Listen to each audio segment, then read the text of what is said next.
बताने वाले तो कई सारे होते हैं, लेकिन कुछ ऐसे लोग भी होते हैं ना जिनकी बातें आप सुनते हैं तो तुरंत समझ में भी आ जाती है।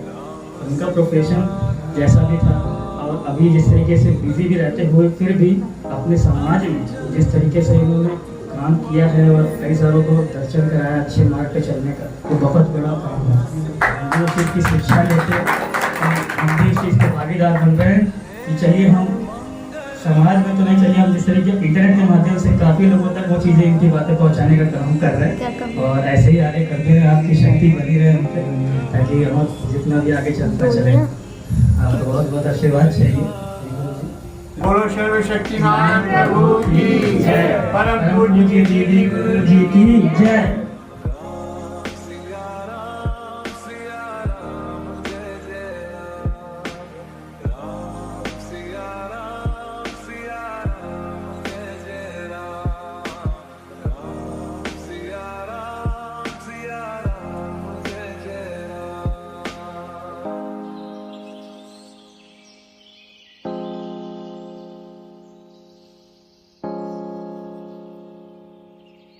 गुरु की सत्संग तो आईना है, हम खुद को संवार ले। गुरु की सत्संग तो आईना है, हम खुद को संवार ले। है आईना, है आईना, है आईना, है आईना। सतगुरु ने है कहा सत्संग एक दर्पण है, भक्ति भी पूर्ण हो सत्संग में जो अर्पण है। सतगुरु ने है कहा सत्संग एक दर्पण है, भक्ति भी पूर्ण हो सत्संग में जो अर्पण है।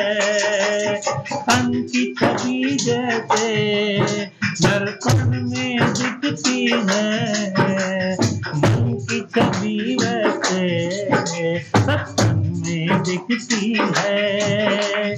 तन की छवि जैसे दर्पण में दिखती है, मन की छवि वैसे सत्संग में दिखती है आईना, है आईना, है आईना, है आईना। तन की सुंदरता तो मिलती है बाजारों में, पर मन की सुंदरता सत्संग के विचारों में। तन की सुंदरता तो मिलती है बाजारों में, पर मन की सुंदरता सत्संग के विचारों में। तन की सुंदरता के लिए हमारी माताएं बहनें ब्यूटी पार्लर में जाती हैं और हमारे भाई जिम में जाते हैं कि हमारा तन सुंदर हो। और मन का ब्यूटी पार्लर क्या सत्संग है, कहा है तन की सुंदरता तो मिलती है बाजारों में, पर मन की सुंदरता सत्संग के विचारों में। गुरमत का रंग तन को सत्संग से चढ़ता है, हम जितना करें सत्संग विश्वास भी बढ़ता है। गुरमत का रंग तन को सत्संग से चढ़ता है, हम जितना करें सत्संग विश्वास भी बढ़ता है आईना, है आईना, है आईना, है आईना।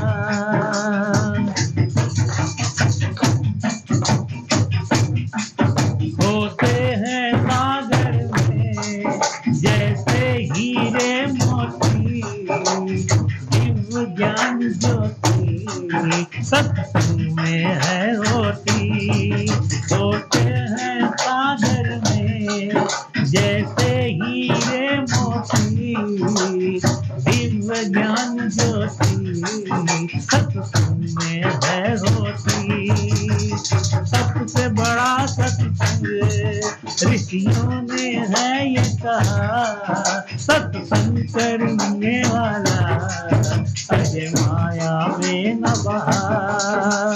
सबसे बड़ा सत्संग ऋषियों ने है ये कहा, सत्संग करने वाला अजय माया में न बहा। है आईना, है आईना, है आईना, है आईना। गुरु की सत्संग तो आईना है, हम खुद को संवार ले। गुरु की सत्संग तो आईना है, हम खुद को संवार ले। है आईना, है आईना, है आईना, है आईना, है आईना, है आईना, है आईना, है आईना। प्रेम से बोलिए, मिल के बोलिए, हिल के बोलिए, दोनों हाथ उठा के बोलिए। सर्वशक्तिमान प्रभु की, परम पूजनीय दीदी गुरु जी की जय। अभी आदरणीय जी भैया जी ने कितना सुंदर भजन प्रस्तुत किया कि अगर दर्पण देखना है तो सत्संग करना है, और सत्संग ही मात्र एक ऐसा साधन है जहाँ पे अपने आप को, अपने मन को, अपने विचारों को सुधारा जा सकता है। सिर्फ मात्र सत्संग है। आपका तन सुंदर होगा, आपका मन सुंदर होगा और धर्म आपका परिपूर्ण हो जाएगा। इसलिए सत्संग हमारे जीवन में बहुत ही महत्वपूर्ण है। तो इसलिए दीदी गुरु जी स्वयं कहती हैं कि जो सत्संग करता है उसके जीवन में कष्ट नहीं होता। कष्ट आता भी है तो कष्ट टल जाता है, क्योंकि सर्वशक्तिमान देखता है कि हम गुरु पे कितना विश्वास करते हैं और कितना भरोसा करते हैं और कितना उनकी भक्ति करते हैं, तो वह देख रहे हैं। जब हम भक्ति करते हैं, सर्वशक्तिमान को याद करते हैं, तो सब कुछ हमारा हो जाता है, काम पूरा। इसलिए कहा गया है सत्संग की बहुत बड़ी महत्व है। हम सब मिलजुल कर परम पूज्य दीदी गुरु जी के साथ जुड़कर सत्संग का आनंद प्राप्त करें, बड़ी कृपा होगी। प्रेम से बोलिए, सभी हाथ जोड़कर नाम सिमरन करें, बड़ी कृपा होगी। हे सर्वशक्तिमान प्रभु, एक तो ही आधार, मेरे गुनाहों को क्षमा करो। हे सर्वशक्तिमान प्रभु, एक तो ही आधार, मेरे गुनाहों को क्षमा करो। हे सर्वशक्तिमान प्रभु, एक तो ही आधार, मेरे गुनाहों को क्षमा करो। हे सर्वशक्तिमान प्रभु, एक तो ही आधार, मेरे गुनाहों को क्षमा करो। हे सर्वशक्तिमान प्रभु, एक तो ही आधार, मेरे गुनाहों को क्षमा करो।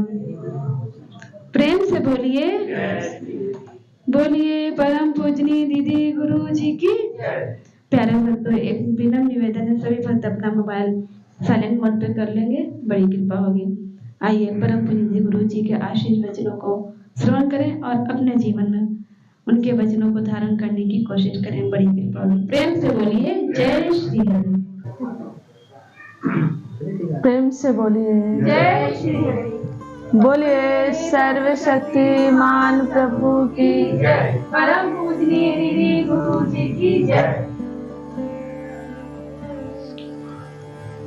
आज इंसान सारे सुख जीवन में चाहता है, लेकिन सुख का मायने वह अलग समझता है, और जो सुख का मायने मान रहा वह नहीं है। जैसा कि अभी आपने विचारों में सुना कि सुख इंसान भौतिक सुख साधनों में खोजता है, लेकिन विडंबना इस बात की है कि भौतिक सुख साधन में सुख नहीं छिपा है। वह हमारे लिए सिर्फ मात्र साधन है। जैसा कि कहा गया है कि सोने का बिस्तर खरीद सकते हो लेकिन नींद नहीं खरीद सकते हो। कोई ऐसा मरीज है जिसको आप दवाइयां दे रहे हो, उलझन है, घबराहट है, परेशानी है, उसे कितने भी अच्छे बिस्तर पर रखिए, लेकिन डॉक्टर क्या कहता है कि नींद की गोली भी देना जरूरी है। जब कोई दवाइयां काम नहीं करती तो उसको नींद का इंजेक्शन दिया जाता है। क्यों?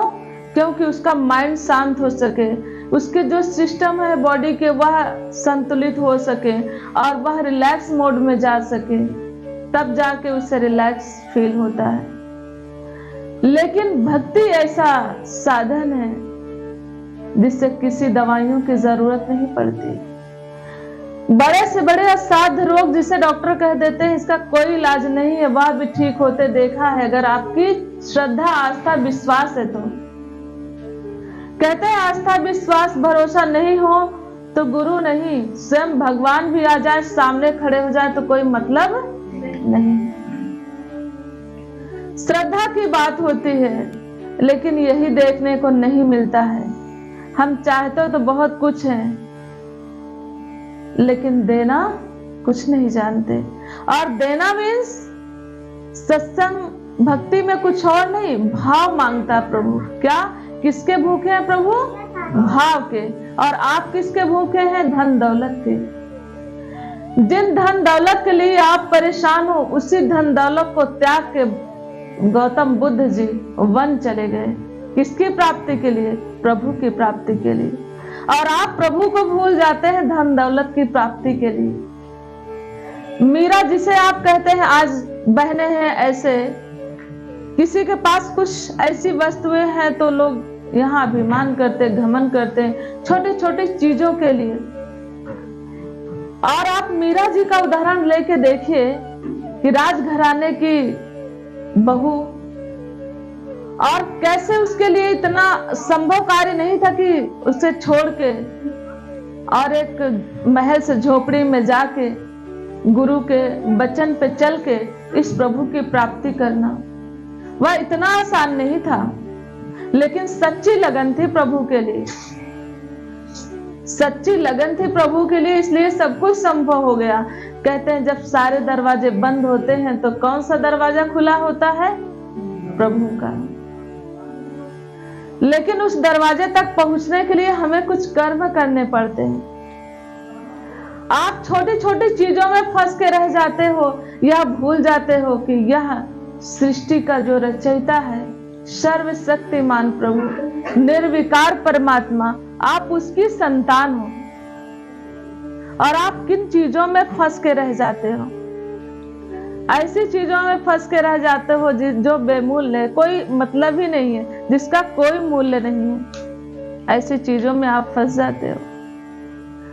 तो इसलिए आप ध्यान रखें कि अगर आपके जीवन में सत्संग है या कोई ऐसा व्यक्ति मिला आपके जीवन में जिससे वो सत्संग के लिए प्रेरित करे, तो मान लेना कि प्रभु की कृपा हमारे ऊपर हो गई है। प्रभु की कृपा से ही सारी चीजें संभव है, वरना सब कुछ मिल जाएगा। सत्संग भक्ति हर किसी के दामन में नहीं होती। एहसान नहीं होता अगर आप सत्संग करते हो, किसी के भी दरवाजे, गुरु के दर पे आप जुड़े हो, तो यह छोटी बात नहीं है। कहते हैं ना, हीरा बेमूल्य होता है, लेकिन अगर उसे मिल जाए, जिसके पास ज्यादा हो जाए, तो हम उसकी वैल्यू नहीं करते।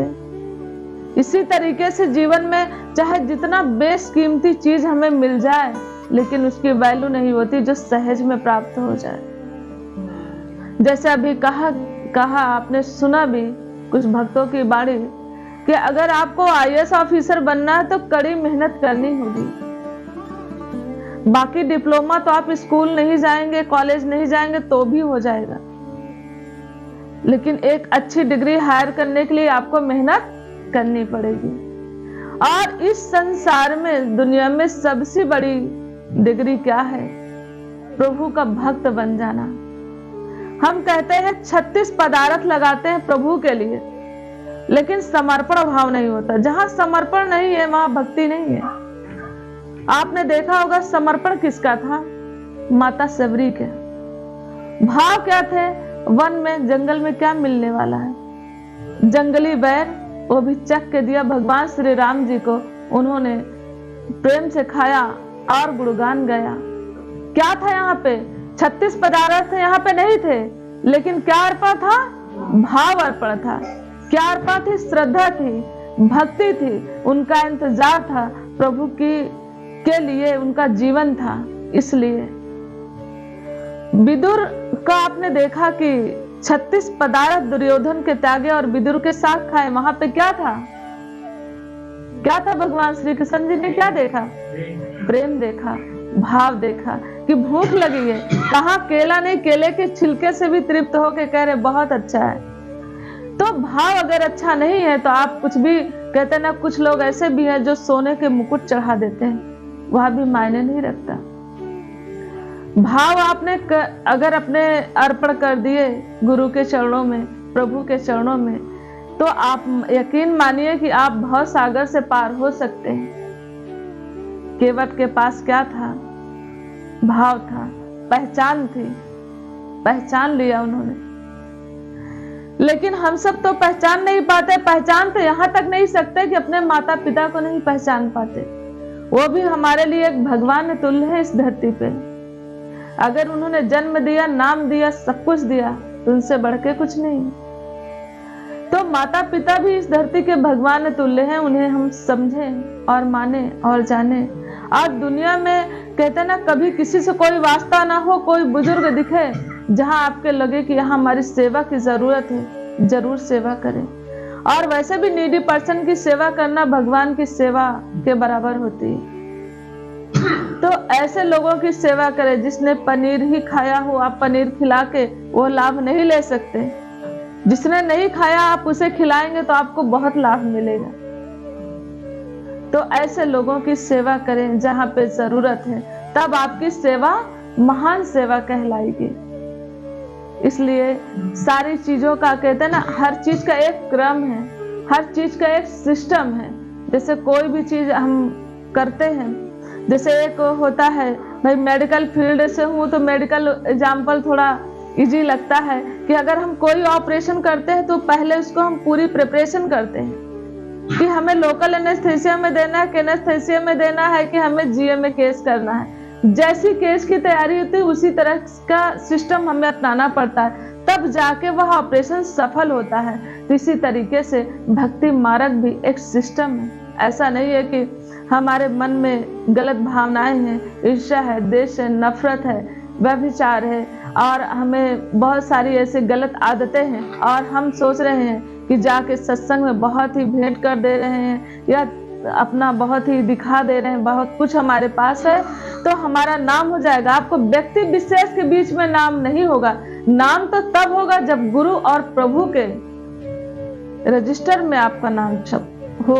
और वह कैसे नाम होगा? जब आपका जीवन कर्म अच्छा होगा, कर्म अच्छा हो, सुंदर विचार हो। और सुंदर विचार होगा तो आप सुंदर विचार के पीछे तो बहुत सारी चीजें हैं। तो अगर ऐसा जीवन होगा तभी आपका जीवन सुखी हो पाएगा, नहीं तो कोई मतलब नहीं है। ऐसे यूं ही आए हैं और यूं ही चले जाएंगे। जीवन में आप देखिए एक एक सेकंड आपके शरीर का विनाश हो रहा, आपकी सांसों का विनाश हो रहा। एक एक सेकंड की बात मैं कह रही हूँ। एक एक मिनट की जो जिंदगी आपकी जा रही है आपके जीवन से कम हो रही है। लेकिन हम क्या कर रहे हैं? वह प्रभु के दर पे सब कुछ नोट हो रहा कि हम अच्छा कर रहे हैं कि बुरा कर रहे हैं।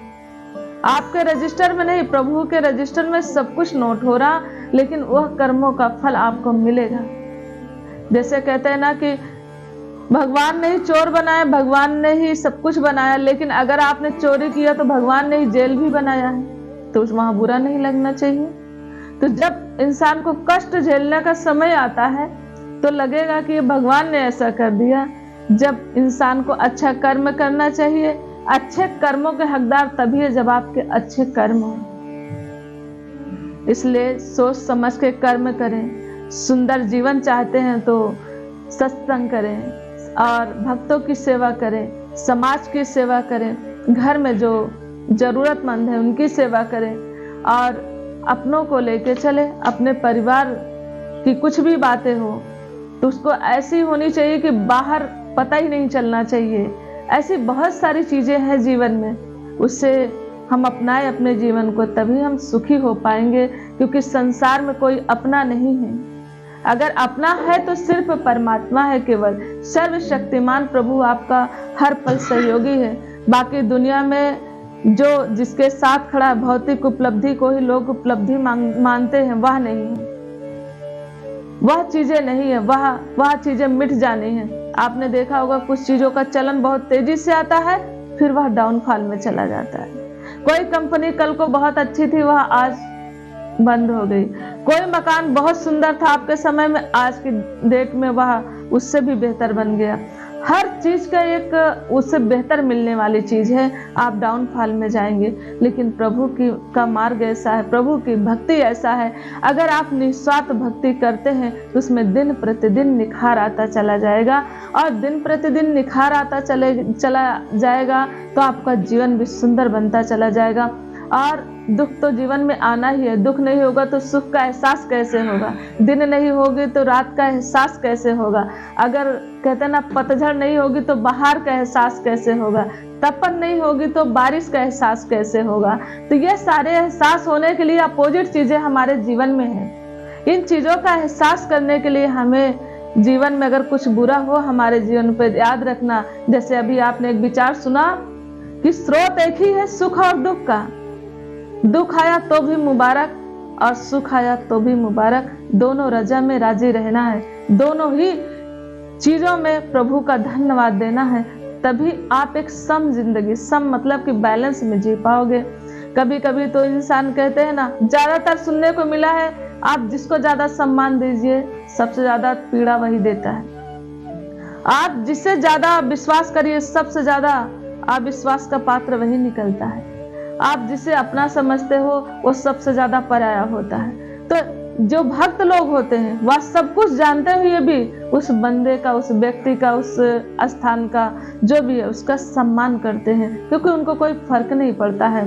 अगर हम बुरा भला करते हैं किसी के लिए तो हम अपने लिए करते हैं, किसी और के लिए नहीं कर रहे हैं, वह हम अपने लिए कर रहे हैं। तो इसलिए अगर अपने लिए अच्छा चाहते हैं तो सबके लिए बेहतर करना सीखें। तो आइए इन्हीं शब्दों के साथ हम क्षमा चाहते हैं। प्रेम से बोलिए जय श्री हरि। बोलिए मां प्रभु की जय, परम पूजनीय दीदी गुरु जी की जय।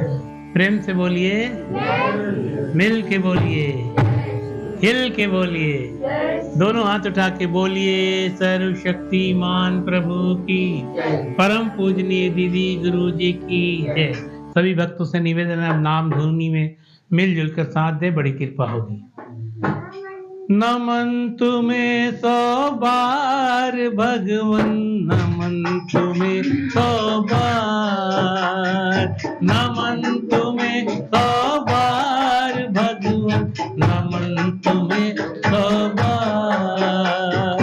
तेरा हो एक बार भगवन, तेरा हो एक बार, तेरा हो एक बार भगवन, तेरा हो एक बार। नमन तुम्हें 100 बार भगवन, नमन तुम्हें 100 बार। सब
हम सदा ही आए, सत्संग में हम सदा ही आए, जीवन में शुभ कर्म कमाए, जीवन में शुभ कर्म कमाए, अजय करे उपकार भगवान, अजय करे उपकार, अजय करे उपकार भगवान, अजय करे उपकार।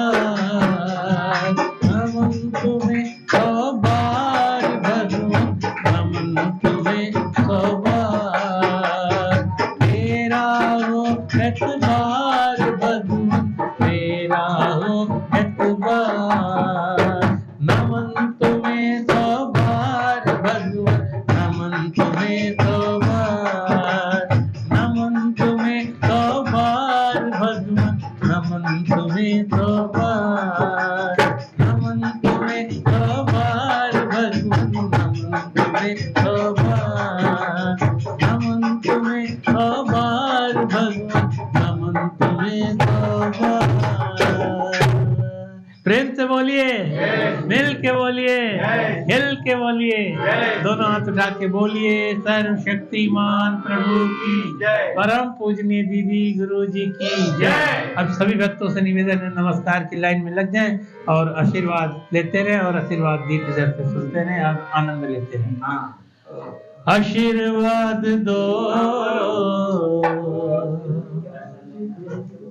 आशीर्वाद दो, आशीर्वाद दो, आशीर्वाद दो, दीदी गुरु जी सबको आशीर्वाद दो, आशीर्वाद दो, आशीर्वाद दो, आशीर्वाद दो, आशीर्वाद दो, दीदी गुरु जी सबको आशीर्वाद दो, दीदी गुरु जी सबको, दीदी गुरु जी सबको आशीर्वाद दो, आशीर्वाद दो, आशीर्वाद दो, आशीर्वाद दो, आशीर्वाद दो, दीदी गुरु जी सबको आशीर्वाद दो।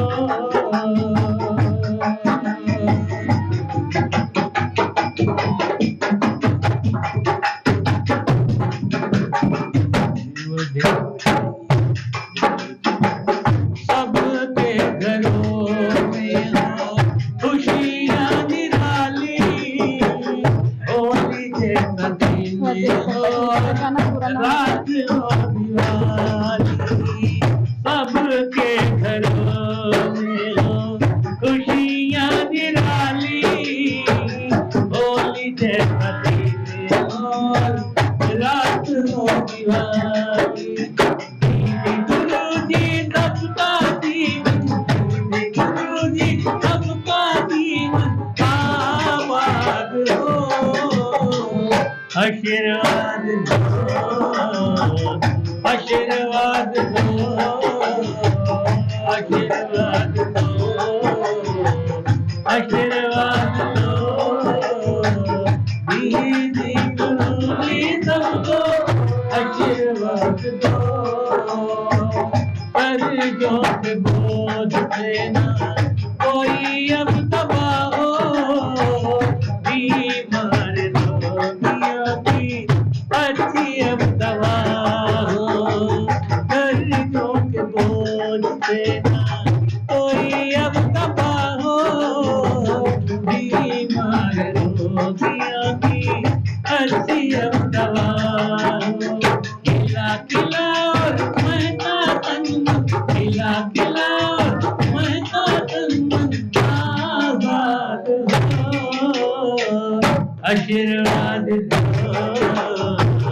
आशीर्वाद दो, आशीर्वाद दो, आशीर्वाद दो, दीदी गुरु जी सबको आशीर्वाद दो।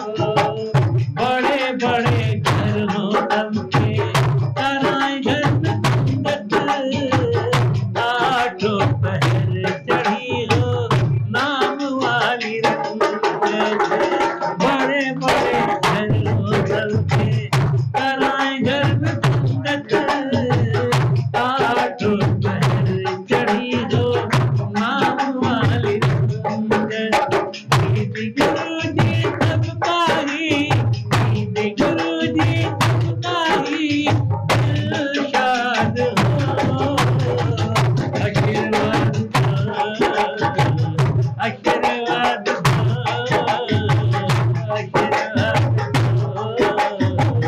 आशीर्वाद दीदी गुरु जी सबको आशीर्वाद सबकी तरफ से अजय करता है ये वंदन कट जाए सबके सब दर्द के बंधन सबकी तरफ से अजय करता है ये वंदन कट जाए सबके सब दर्द के बंधन आठ पर में दाता आठ पर में दाता तेरी याद हो आशीर्वाद दो आशीर्वाद दो आशीर्वाद दो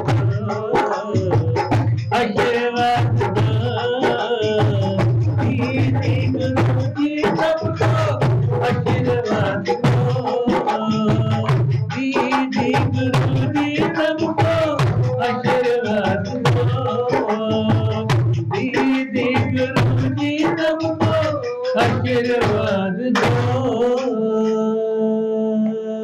प्रेम से बोलिए मिल के बोलिए हिल के बोलिए दोनों हाथ उठा के बोलिए सारी शक्तिमान प्रभु की परम पूजनीय दीदी गुरु जी की जय।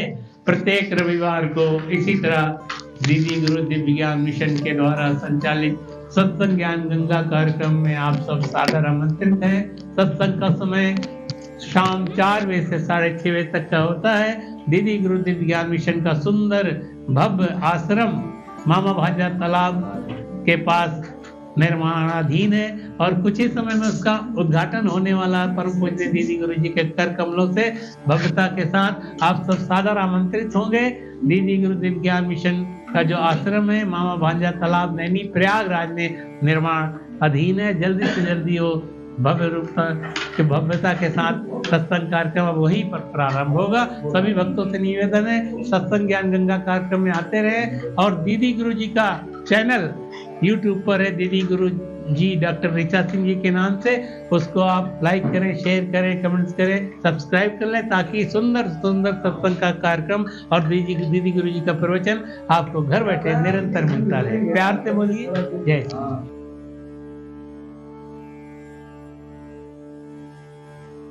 हमारे साथ दीदी गुरु जी के पावन सत्संग कार्यक्रम में पूनम जी उपस्थित हैं और पूनम जी अपना कुछ अनुभव बताना चाहते हैं कि उनको सत्संग में आके कैसा लगता है और उनके जीवन में क्या परिवर्तन आए। तो पूनम जी आप हमारे भक्तों से ये चीज़ बिल्कुल साझा करिए। प्रेम से बोलिए जय श्री हरि, बोलिए सर्वशक्तिमान प्रभु की जय, परम पूजनीय दीदी गुरु जी की जय। जैसा कि जब से मैं सत्संग आ रही हूँ मेरा मन पहले बहुत दुखी रहता था, बहुत उदास रहता था। कुछ भी करने से पहले लगता था कि क्या करूँ, कैसे करूँ, कैसे अपने जीवन को सरल करूँ। पर जब से दीदी गुरु जी के सत्संग में मैं आ रही हूँ मुझे बहुत अच्छी फीलिंग आती है कि हर चीज़ आसान होता जा रहा है। जब से मैंने दिव्य ज्ञान लिया है दीदी गुरु जी से मेरे सामने मेरा जीवन ही बदल गया है। और जैसे पहले मेरे मन में यह भाव नहीं था कि लोगों की सेवा सत्कार करना चाहिए, सबकी सेवा करनी चाहिए, पर अब यह भाव यह बदल गया है कि अब सबकी सेवा सत्कार करना चाहिए, अपने से बड़ों का हमेशा सत्कार करना चाहिए और लोगों के साथ मिलवर्तन से रहना चाहिए। आप कब से सत्संग आ रहे हैं? मैं 4 साल हो गया मुझे सत्संग आते हुए। मैं 4 साल से निरंतर सत्संग कर रही हूँ और उसका लाभ भी मैंने अपने जीवन में देखा है कि कैसे मेरा जीवन बदल गया, कैसा मेरा अनुभव अच्छा होता गया, मेरे विचारों में बदलाव आया, बहुत सी चीज़ों में बदलाव आया है मेरे। आप अपने जितने परिवार के सदस्य हैं उनको भी क्या सत्संग के बारे में बताते हैं? बिल्कुल, मैं उनको सत्संग के बारे में बताती हूँ कि आप चलिए मेरे साथ दीदी गुरु की सत्संग करिए ताकि आपके मन में भी जो प्रश्न उठ रहे हैं उनके उत्तर आपको गुरु के माध्यम धन से मिल सके और एक अच्छा गुरु आपको मिल जाएगा। और जहाँ प्रभु की कृपा होती है, सत्संग केवल वही आ पाता है। बताया तो सबको जाता है, पर वही लोग आते हैं जिन पर प्रभु की कृपा हो स्वयं।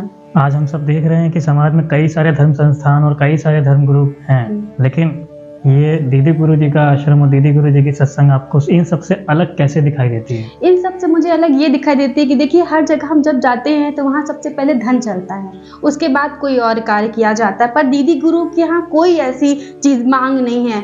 आपके पास 1 रुपए है तो वो भी आप दान कर सकते हैं, कुछ नहीं है तो आप तन मन धन से सेवा कर सकते हैं। और दीदी गुरु यही सिखलाती है कि हर चीज़ धन नहीं होती, धन से हम हर कुछ नहीं खरीद सकते, पर जो दीदी गुरु सिखाती है, अपने अनुभव देती हैं कि हम कर्म के हिसाब से चलें तो सब कुछ पा सकते हैं। तो हम कर्म के हिसाब से चलते हैं और प्रभु की भक्ति करते हैं। बहुत बहुत धन्यवाद पूनम जी आपका, जो आप जैसे लोग जुड़े हैं इस सत्संग से और लोगों को भी गाइडेंस प्रदान कर रहे हैं। धन्यवाद, thank you. Doctor Swati ji हमारे सत्संग कार्यक्रम दीदी गुरु जी के सानिध्य में कई सारे कार्यक्रम के साथ में रही हैं और दीदी गुरु जी के साथ काफ़ी समय भी इनके करीब में बिताया है। एक डॉक्टर होने के नाते समय देना कितना ज़्यादा इम्पोर्टेंट होता है, कितना ज़्यादा एक वही डॉक्टर जान सकता है जिसके पास इतने सारे काम होते हैं। तो कैसे आपने दीदी गुरु जी के पास रहते हुए दोनों चीज़ों को आपने मैनेज करके सीखा और दीदी गुरु जी के साथ रह के कैसे अपने जीवन को बदला है? प्रेम से बोलिए जय श्री हरि। मैं तो दीदी गुरु जी की बहुत आभारी हूँ कि जो मुझे सत्संग सेवा सुमरन मिला और उनके दर से मैं जुड़ी हूँ, जब से मुझे बहुत ही फ़ायदे हैं। सबसे पहले तो मैं डॉक्टर होने के नाते मैं मरीज का तो इलाज करती हूँ, साथ साथ मुझे ये भी महसूस होता है कि हर किसी में परमात्मा का नूर है। हर किसी में अगर परमात्मा का नूर मान के आप इलाज करोगे, आप उनको हाजिर नाजिर मान के उनकी सेवा करते हो डॉक्टर के तरीके से, तो आपका काम सफल होगा। और दीदी गुरुजी ही सिखलाती हैं कि आपको व्यस्त प्रभु ने किया है, आपको खाली समय वो ही देगा। अगर हमें उन्होंने शरीर दिया है या रंग दिया है या रूप दिया है, हाथ पैर दिया, सब कुछ दिया, तो उनके लिए समय निकालने लिए ज़रूरत ही क्या, उनके लिए समय निकालना हमें चाहिए ही चाहिए। ये सोचना ही नहीं चाहिए कि हमें समय मिलेगा कि नहीं मिलेगा। 24 घंटे होते मैं अपना रूटीन वर्क काम करती हूँ, हर समय करते हो, हर कोई करता है, लेकिन अगर प्रभु के लिए मैं 1 घंटा निकालती हूँ तो मुझे खुशी मिलती है और बहुत सुकून मिलता है।